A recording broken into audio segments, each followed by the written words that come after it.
These young Kenyans have turned out for a concert aimed at getting them out to vote.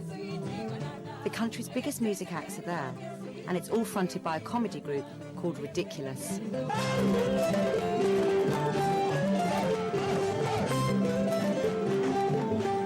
Politics here is dominated by the old men whose power has been based on patronage, tribal loyalty, and for decades, graft.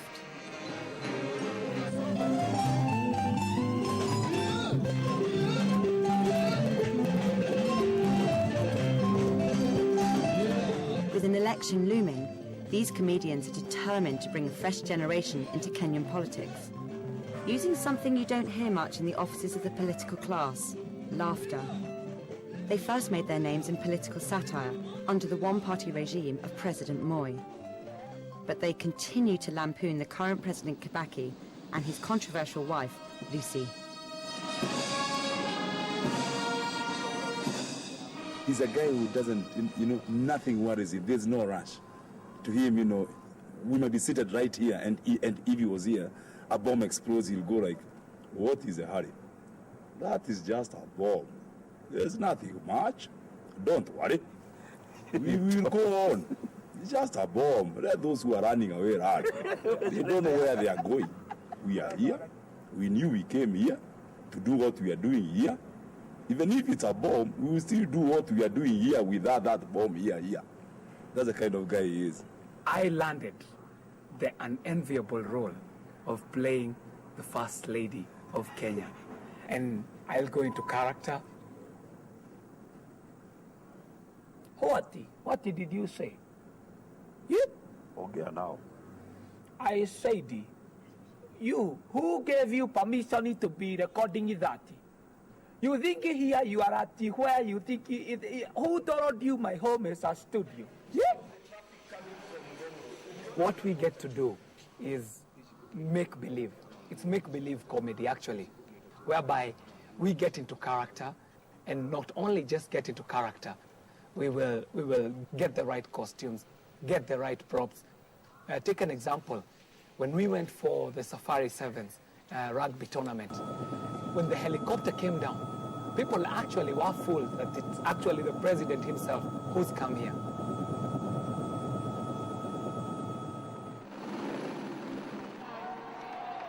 This is the spoof that helped make Ridiculous household names in Kenya, momentarily fooling the crowd and the press into thinking they were the real thing. I want to hear all the rugby fans say, oh yeah! Yeah!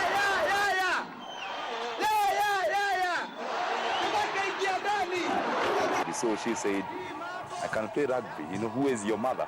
He's trying to encourage the Kenyan team. This is how to play rugby. So she took them and made a try with Walter, which the crowd liked. The guys who watched on the TV liked. She didn't like it.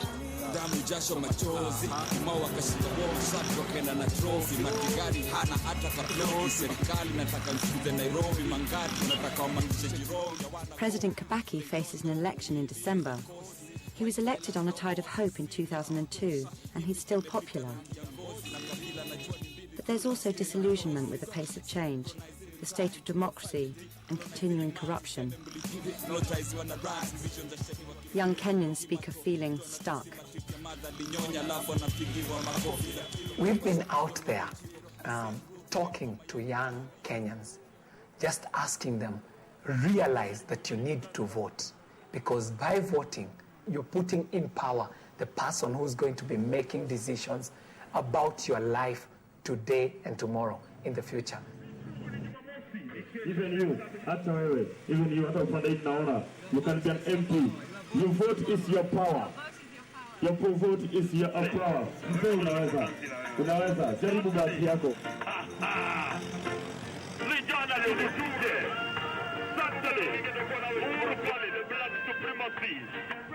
We are redefining politics to you. You have known politics to be, when it's politics time, we go out there, heckle, carry the biggest man with the biggest tummy and make sure he's voted in. And in the process, we can fight. Let's fight. Let's beat up each other because we believe anyone who does not belong to our camp is an enemy. And what we're saying to them is politics is a game of interests. Go out there and push your interests, push your agenda as a young Kenyan.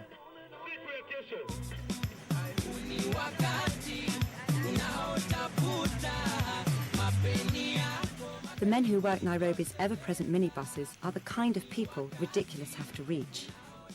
Yes, I work here as a graffiti artist. Basically what we do, a guy comes with matatu, the minibuses, we do some decorations for him, he pays us, then that's how we earn our living mostly. I have a voter's card, but I had a problem during the previous election because I couldn't vote. Though I had the voter's card, but my name wasn't on the register. I don't know why. I don't know what happened that time round. This time round, I have to vote. Even though it's going to be a one vote, it still can make a difference. So I'll have to vote. Definitely I have to vote. Kenya has to change. It has to change. But the change itself, it's hard to come by because the same guys who were in the office previously, the same guys who want to be voted in again. When they get in the power, they return back to the old ways. They have to bribe some of the younger guys to vote for them. So corruption starts with them, then now translate to the other guys. So if change has to come, we have to change everything else, from the high office until down. So we should not be recycling the politicians or the ministers. We should be getting some new guys, some new young guys, or some guys who have never been there. At least we can give them a shot at that time. Kenya damu.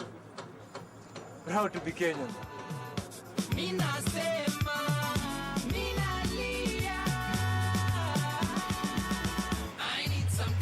Ridiculous is heavily, heavily inspired by the politics of the day.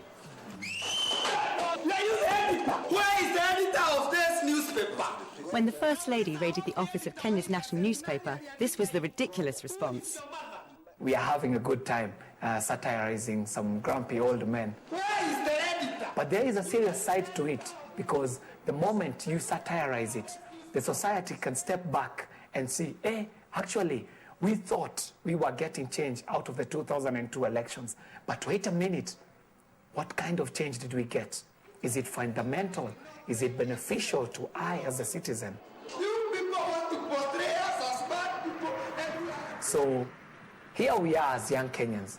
Are we going to sit back and let that happen? Or are we going to go out there? And only then will change happen.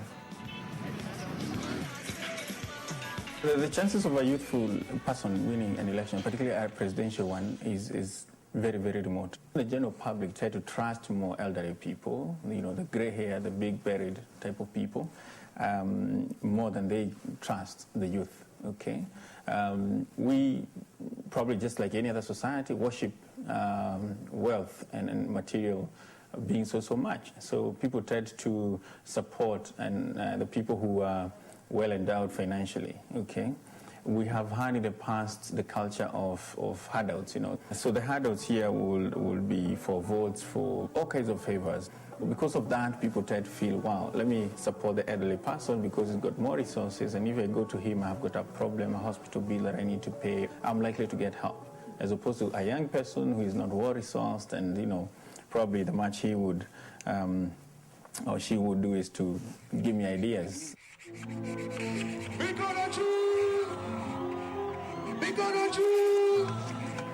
This is Nameless. One of the artists will be performing, and basically the youth laughing. We'll be going for the concert. We have to vote. We have to be there. We have to support our guys. We have to support our people, kabisa.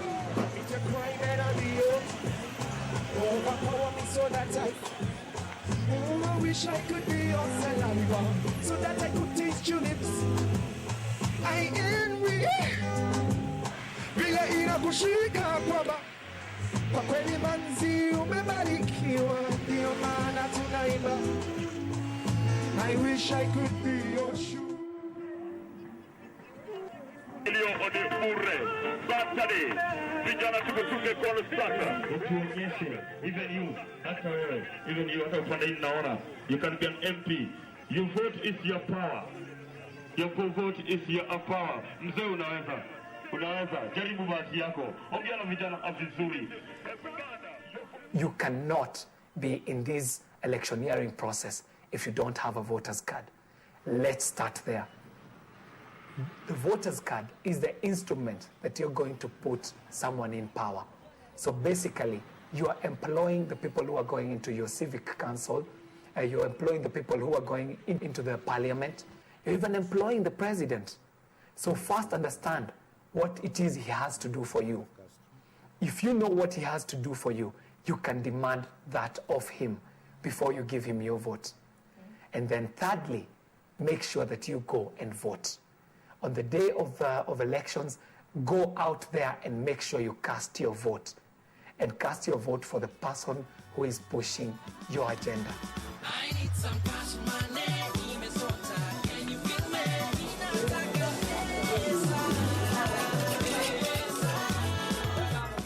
Anne and Jerry makes the equivalent of £37 a month braiding hair in a local market.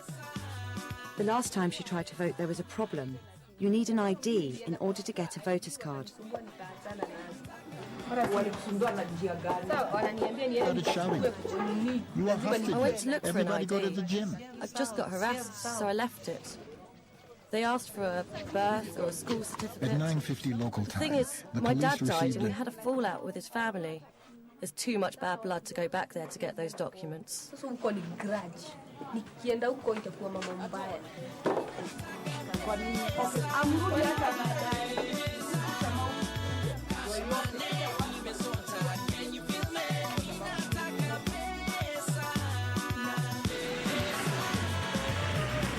Out of 33 million Kenyans, only 6 million voted in the last general election. Statistics are telling us that there are over 17 million young Kenyans who are eligible to vote. To register as a voter, you need an ID card. But not all of the 17 million have an ID card. Their voice can make the difference.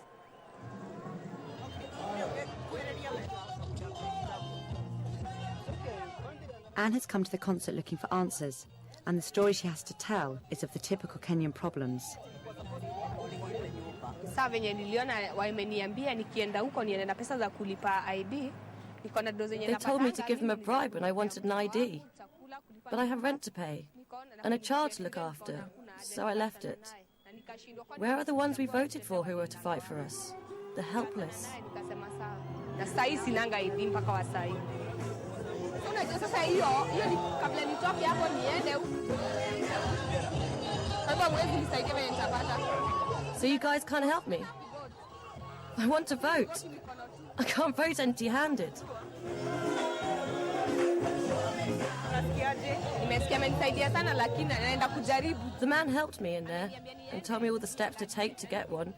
But if I'm not successful, he won't be here to ask again, will he?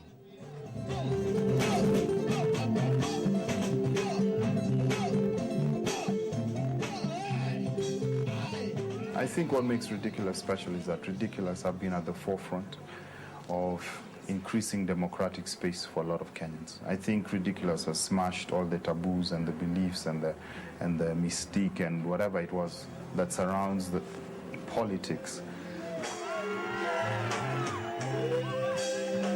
I remember the former president saying very many times that I know what is best for you as your president. And, you know, they rubbished all that.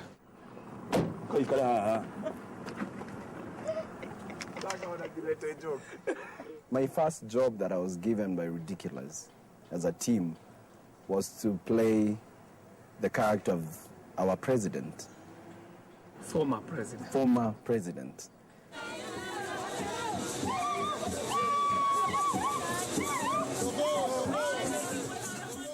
We would straight away now break the character, agree on what angles, agree on what points are going to be done, And that will definitely make what you call my... The president has difficulty in thinking ahead, so you kind of get stuck. And then divert the attention. Yeah. Walter played the character of the former president so well. It was amazing, and actually, regardless of what else we were doing as Ridiculous, there was satire in there, there was political comedy, we were doing social comedy, but the political comedy was our claim to fame. He played it so well that today there are small kids in Kenya who can never quite draw the line between the former president and Walter. Na hiyo wadiana DJ hiyo CD tuaguge ndombolo hapa. Who is imitating who? There is a question right now on radio, running on radio, where one kid says that their favorite politician in Kenya is President Moi because he dances dombolo. But the president has never danced. Walter danced on Ridiculous. But to this kid, Walter was the president.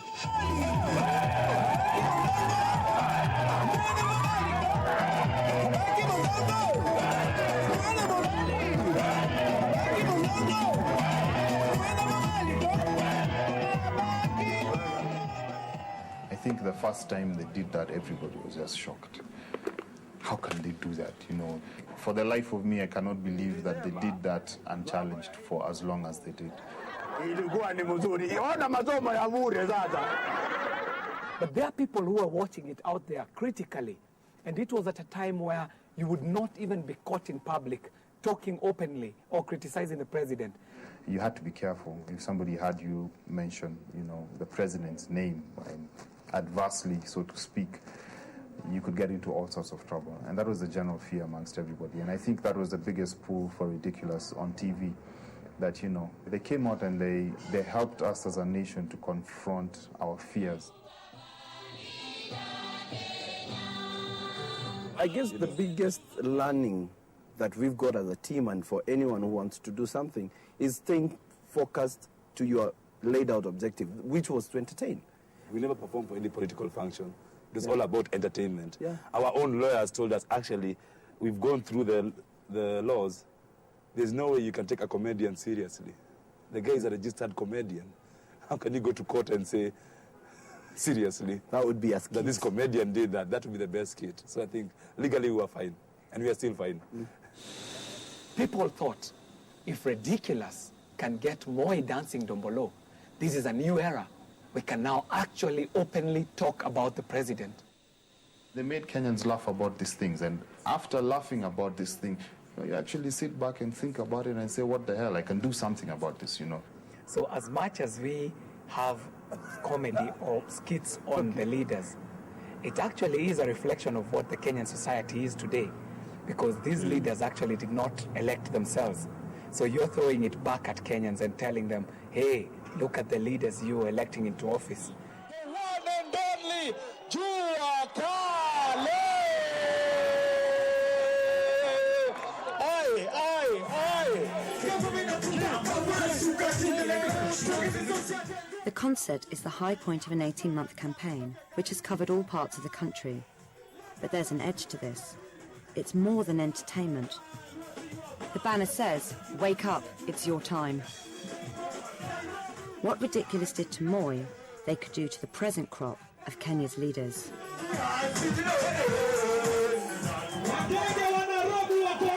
Nimekuwa confused. Nimekuja hapa kwa sababu nilisomea hii Nairobi hii. Hii Nairobi nikasoma nikaambiwa I'm a future leader of tomorrow. Alafu nikasoma nikapatiwa plus school mimi nikaambiwa mimi ni future leader of tomorrow awe na nguvu. Nikaenda nikasoma mpaka university. Nikaambiwa mimi ni bright future leader of. Nikaendelea nikaenda nikapata bibi. Nikaambiwa now you are a mature bright future leader of. Alafu mazi nikazaa toi. Awaniongeleshi tena wanaongesha toi wangu weka kando. You're the future leader of tomorrow.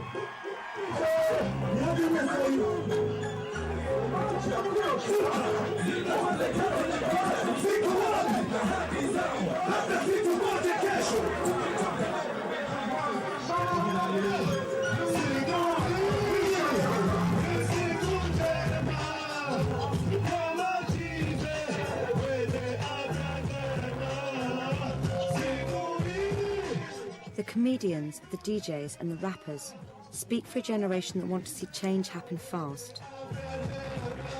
And this is the thing they're going to use to make it happen. A voting card. Tumechoka na wazee babu, ni kura yako ndio fimbo yako, usiwe mnyonge. 1, 2, 3, 4. Sweetie, sweetie banana,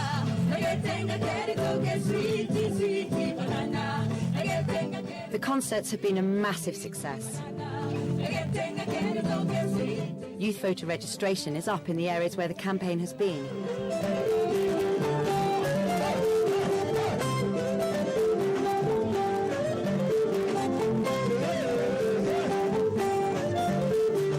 But it's not over yet. Their next challenge is to encourage the young people of Kenya to put themselves forward for leadership.